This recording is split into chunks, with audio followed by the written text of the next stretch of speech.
हरे कृष्णा, राधे राधे। कृष्ण प्रेम बहुत अनमोल है, किसी के लिए भी कभी उसे मत छोड़ो। अगर आप पूरी तरह समर्पण करके सब कुछ कान्हा पे छोड़ते हो तो विश्वास रखो वो सब करते हैं। देखना कान्हा, मेरे दिल की दीवारों पर तुम्हारी छवि हो, मेरे नैनों की पलकों में तुम्हारी तस्वीर हो। बस कुछ और ना मांगू तुझसे मेरे गिरधर, तुझे हर पल देखूं मेरे कान्हा, बस ऐसी मेरी तकदीर हो। बोलो बांके बिहारी लाल की जय। सच्ची बस कृष्ण ही सब कुछ है, बाकी तो माया का रचा छलावा है। नहीं, जैसे सपने में होता है, देखते हैं कि हम राजा बन गए, पर जैसे ही आंख खुली तो वहीं उसी जगह पे है ना, सब खत्म हो गया। इसलिए ही बार बार कहती हूँ, मुश्किल से भक्ति मिलती है, अगर मिली है तो इसे गंवाना नहीं। एक जयकारा बोला बांके बिहारी लाल की जय, मोर मुकुट बंसी वाले की जय, वृंदावन बिहारी लाल की जय। आज इस वीडियो में मैं आपको लड्डू गोपाल जी महाराज की एक बहुत सुंदर लीला बताती हूँ। भक्तों से ज्यादा भगवान को भक्तों का ख्याल होता है, कैसे भक्तों के दुख में वो स्वयं दुखी होते हैं। बहुत सुंदर सत्य घटना है, दिल से सुनना। शुरू करती हूँ। बहुत समय पहले की बात है, किसी गांव में एक पति पत्नी रहते थे। पतिदेव श्री चौबे जी और पत्नी निर्मला देवी। भागवत प्रेमी परिवार था, उनकी एक ही बेटी थी। श्रीमती निर्मला जी स्वभाव से थोड़ी सख्त थी, बुरी नहीं थी, बस थोड़ी सी सख्त थी। रोज वो हर समय चौबे जी को कहती रहती, अरे हर समय ये कंठी माला लेके बैठे रहते हो, कभी कुछ 2 पैसे का इंतजाम करो, लड़की के लिए लड़का नहीं देखना क्या। तो ऐसा होता है ना, औरतों को ज्यादा चिंता रहती है घर की, अब लड़की की शादी करनी है, ये निर्मला जी को ज्यादा चिंता थी। बट हमारे चौबे जी तो रसिया थे, है ना, उन्होंने पूरी तरह अपने आप को भगवान को समर्पित कर रखा था। चौबे जी बड़े भागवत प्रेमी थे, भगवान के अनन्य भक्त। उन्हें अपने ठाकुर पर पूरा विश्वास था। वो अपना गमछा संभालते हुए निर्मला जी से बोले, अरे भाग्यवान, ईश्वर पर विश्वास रख और समय पर सब कुछ हो जाएगा। श्री कृष्ण चरणों में जो भी आए उसका जन्मदिन सफल हो ही जाता है। अब है ना, चौबे जी की ये बातें सुनकर निर्मला जी को थोड़ा गुस्सा आता था। वो बोलती थी, हाँ हाँ, भगवान तो जैसे घर बैठे ही लड़का भेज देंगे, भगवान के पास और कुछ काम तो है नहीं, सिर्फ उनको ये देखना है कि चौबे जी का मैं ध्यान रखूं, है ना। अब वो इस तरह से थोड़ा गुस्सा करती। चौबे जी बोले, अरे भाग्यवान, क्यों पूरा दिन चकचक करती रहती हो। वैसे ना चौबे जी कभी गुस्सा नहीं करते थे, बट पीछे समय से थोड़े हालात अलग से चल रहे थे। बीमारी के चलते उन्हें अपनी नौकरी छोड़नी पड़ी थी, है ना, और वो सारा दिन घर ही रहते थे, उनके पास कोई काम नहीं था। बेटी उनकी नौकरी करती थी जिससे घर पानी चलता था, बट उनको इस चीज का भी वो था। उनके पास लड्डू गोपाल जी का एक चित्र था, बस एक चित्र, और वो चित्र ही उनकी पूरी दुनिया थी। वो पूरा दिन बस उन्हीं का ध्यान करते थे, उन्हीं का नाम जाप करते रहते और उन्हीं के सामने बैठ के भजन कीर्तन करते रहते थे। निर्मला जी को इस चीज से थोड़ी सी चिढ़ होती थी कि भाई आदमी पूरा दिन घर बैठा रहे ना तो औरतों को थोड़ा लगता है, तो उनको लगता था भाई जाओ कुछ काम करो, लड़की की शादी कैसे होगी, लड़की बड़ी हो रही है, बस उनको इसी तरह की चिंता लगी रहती थी। अब निर्मला जी चौबे जी को बोली कि जयपुर वाली मौसी एक लड़का बता रही है, उनके रिश्तेदारों में एक बहुत अच्छा लड़का है, पर कैसे देखने जाओगे जब तक पल्ले में 1000-2000 रुपए नहीं होंगे, खाली हाथ तो पहुंच नहीं जाओगे ना। और जो थोड़े बहुत आपके पास 10-20 रुपए होते भी हैं, उन्हें अपने दोस्तों को उधार देते रहते हो। ये बताओ आज तक किसी दोस्त ने उधार रुपया लौटाया है? अब ये सुनकर है ना चौबे जी प्रेम से थोड़ा बोले, पर आज तक भाग्यवान कभी किसी चीज की कोई कमी भी तो ना हुई ना ही आगे होगी। ये गिरधर बैठे हैं ना, ईश्वर पे विश्वास करो, ये सब कृपा करते हैं, और तुम मुझे चैन से भजन करने दो। अब ना निर्मला जी को सुनकर ये और गुस्सा आया, भाई भजन ही करना था तो शादी क्यों की, बैठ के भजन ही करते रहते। क्या भगवान तुम्हारे लिए बैठे बिठाए लड़के की शादी करवा जाएंगे क्या? बस थोड़ी की दोनों की बहस इसी तरह से चलती रहती थी। अब निर्मला जी ने एक दिन उनको थैला पकड़ाया और बोला, जाओ बाजार से रसोई के लिए सामान लेकर आए, और हाँ, जिस लड़के के बारे में मैंने बात की थी ना, उसके बारे में जरा सोचना, थोड़ा पैसों का इंतजाम करना, परसों जाना है, बात पक्की हो गई है, ठीक है। अब थैला लेकर चौबे जी बाहर निकल गए। उन्होंने सोचा जो 2-4 दोस्तों को उधार दे रखा है, देखता हूं, उनसे बात करता हूं, कुछ मिल जाएगा तो। अब ये विचार करके उन्होंने पैसे का इंतजाम कैसे करना है कुछ सोचा, है ना। अब सब्जी लेने से पहले उन्होंने सोचा चलो मैं जरा अपने एक दोस्त से हो आता हूँ और उनसे पैसों की बात कर लाता हूँ। अब जिस दुकान पे उनका दोस्त काम करता था वो पास ही थी सब्जी मंडी के, तो वो चले गए। उनके दोस्त का नाम था मोहनलाल। अब जब मोहनलाल ने चौबे जी को आते हुए देखा तो वो बड़ा खुश हो गए और बड़े खुशी से बोले, अरे चौबे जी कैसे आना हुआ। चौबे जी कुछ झिझकाते हुए बोले, कुछ ना भैया, कुछ समस्या सी आन पड़ी थी, थोड़ा सा पैसों की जरूरत सी थी। अपने पैसे है ना चौबे जी ऐसे मांग रहे थे जैसे किसी से उधार मांग रहे हो, है ना। तो यही एक सज्जन व्यक्ति का स्वभाव होता है। जो उनका दोस्त था ना वो बोला, भैया देखता हूं, अभी जो मेरे मालिक है ना वो तो बीमार है, 4 दिन पहले ही दिल का दौरा पड़ा था, अभी 10 दिन पहले ही तो विदेश से वापस आए हैं। वैसे तो उनके 6 शोरूम हैं, पर चलो 1-2 दिन में जब भी वो दुकान पे आएंगे तो मैं उनसे बात करूंगा और उनसे उधार मांग के आपको दे दूंगा। और बताओ बिटिया बिटिया ठीक है, कैसा चल रहा है उसका।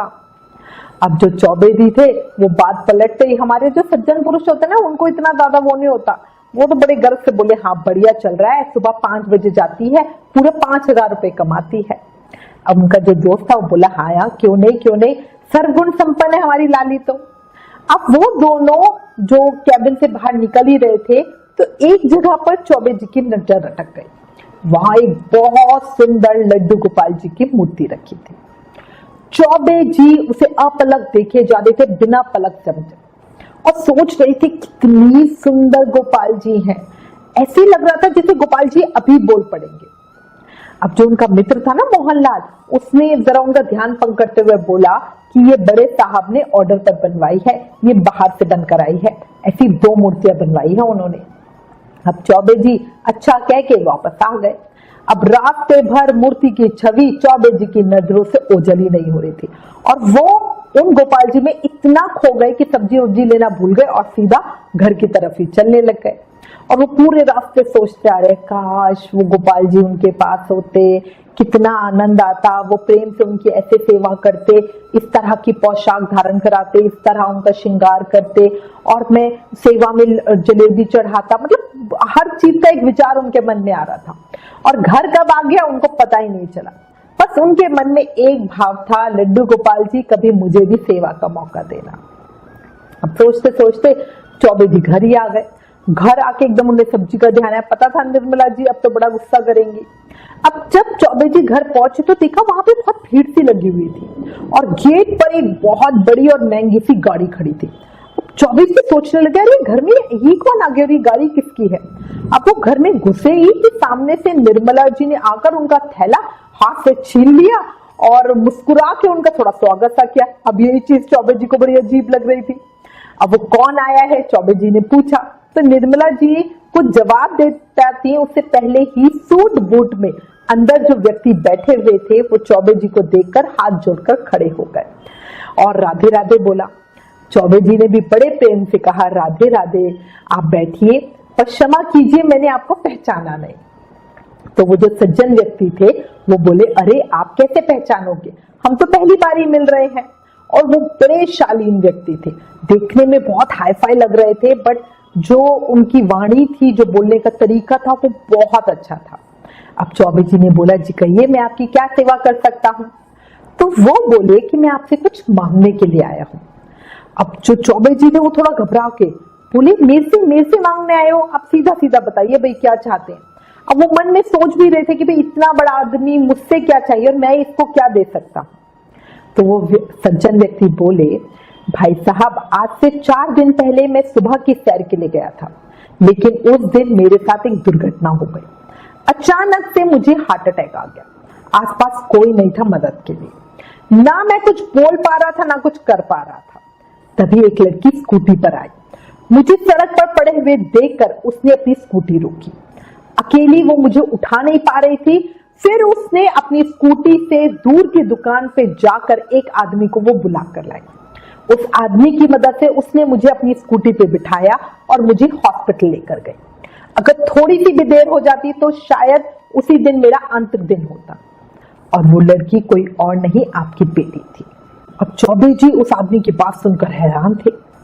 इसके बाद उस आदमी ने हाथ जोड़ते हुए कहा, अगर आप मुझे लायक समझे तो मैं अपने बेटे के लिए आपकी बेटी का हाथ मांगता हूं। जो लड़की अनजान व्यक्ति की इतनी मदद कर सकती है वो अपने परिवार का कितना ध्यान रखेगी। बस यही बात मेरे मन को चाहिए। मुझे कुछ नहीं चाहिए, ठाकुर जी की कृपा से खूब है मेरे पास। बस मुझे एक ऐसी संस्कारी लड़की चाहिए जो हमारे परिवार गृहस्थी को बांध के रखे। अब चौबे जी तो एकदम जड़ हो गए थे, स्टैचू जिसको बोलते हैं। उन्हें तो विश्वास ही नहीं हो रहा था और वो सोच रहे थे, हे मेरे ठाकुर तूने क्या लीला रची है, कहाँ तो मैं इतना परेशान हो रहा था और कहाँ तूने बैठे बिठाए, मतलब ये सब कर दिया और मुझे किसी के दरवाजे पे भी नहीं जाना पड़ रहा। और मतलब वो तो मन ही मन, उनको समझ ही नहीं आ रहा था क्या हो रहा है।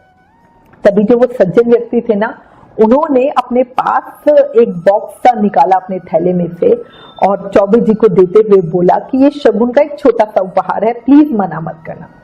अब चौबे जी ने जब उस डब्बे को खोला तो उसमें वही बाल गोपाल जी की मूर्ति थी जिसे अभी वो शोरूम पे देख कर आए थे, जो तब से उनकी आंखों के सामने घूम रही थी, है ना, जिसे देखते उनके मन में ख्याल आ रहा था कि काश मैं इनकी सेवा कर पाता। चौबे जी गोपाल जी की कृपा पर, उनके चमत्कार पर बहुत खुश हो रहे थे और अचानक ही उनकी आंखों में आंसू आ रहे थे और वो सोच रहे थे कि ऊपर वाले ने प्रमाणित कर दिया कि जितना हम ठाकुर के बारे में सोचते हैं वो उससे कहीं ज्यादा हमारे बारे में सोचते हैं, हमारा ख्याल रखते हैं। उनको पता था चौबे जी बड़े भले इंसान हैं, उनके बस की नहीं है कि वो कहीं से छीना झपटी करके पैसे इकट्ठे करें, लड़के वालों को देख कर आए, फिर दहेज की बात करें। उनके अंदर ये सारी सांसारिक बातें है ही नहीं, है ना। इसीलिए हमारे कान्हा ने लीला रची और देखो घर बैठे कितना अच्छा रिश्ता उनको मिल दिया। और अपनी सेवा देखो, सेवा कितनी प्यार से दी, है ना। वो जो सज्जन व्यक्ति थे वो एक मूर्ति भी तो बनवा सकते थे, बट उन्होंने 2 ही बनवाई। ये हमारे गोपाल जी को पता था और गोपाल जी का जादू देखो, चौबे जी ने एक नजर उनके ऊपर डाली और तभी से वो उनकी आंखों में बस गए थे, है ना। तो यही होता है, हमारे गोपाल जी ने ऐसे ऐसे उनकी हर परेशानी हल कर दी।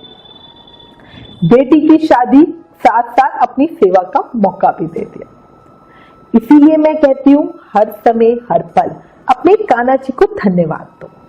जो कुछ हमारे साथ अच्छा हो रहा है वो उसकी कृपा, और जो कुछ बुरा हो रहा है वो हमारे अपने कर्मों का फल। बस इस सोच को मन में बिठा लो, पक्का कर लो, बसा लो, जीवन सफल हो जाएगा। कान्हा तू चाहे तो मेरा हर काम साकार हो जाए, तेरी कृपा से खुशियों की बहार हो जाए। यूं तो कर्म मेरे भी कुछ खास अच्छे नहीं, मगर तेरी नजर पड़े तो मेरा भी उद्धार हो जाए। बोला बांके बिहारी लाल की जय, मोर मुकुट बंसी वाले की जय, वृंदावन बिहारी लाल की जय। अगर लड्डू गोपाल की इस प्यार भरी कथा ने आपके मन को छुआ हो तो प्लीज कमेंट करके जरूर बताना। प्लीज इस वीडियो को ज्यादा से ज्यादा शेयर करना। क्या पता इस कहानी को सुनकर कोई और निर्मला भी चौबे जी की तरह ही हमारे गोपाल जी पर विश्वास करने लगे, है ना। Please like, share and subscribe. Thank you. Hare Krishna.